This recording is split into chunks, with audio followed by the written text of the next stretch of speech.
the Industrial Revolution, we started making things like chairs, and then we started making complex things like machines, like cars. And then in the 80s, we started making machines that sit on people's desks, so consumer products. And we had to figure out, how do we create complex machines that everyone can use? Now we have, insane machines.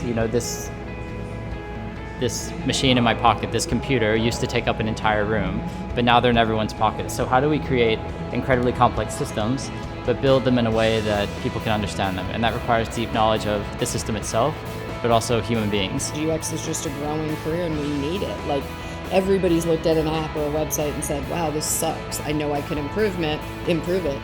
We teach them how to do it.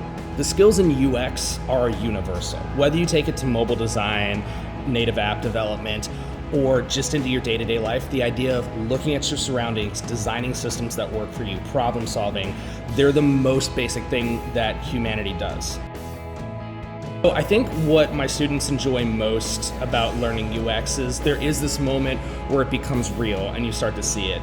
For example, I have my class go on a scavenger hunt throughout our workspace to find good and bad UX examples. And the first time they push a door the wrong way, or they're looking for the utensils in the kitchen, they can't find it because it's like some secret little top drawer, it really starts to drive home the fact that, like, wow, someone just designed this, and what used to just be texture and surroundings to you, all of a sudden you realize people intentionally put these things in certain places, and if it's bad, I can fix it. I could do it better. And I think that's a really empowering moment where they realize they have the means of production, they have the control, they can make things better if they want.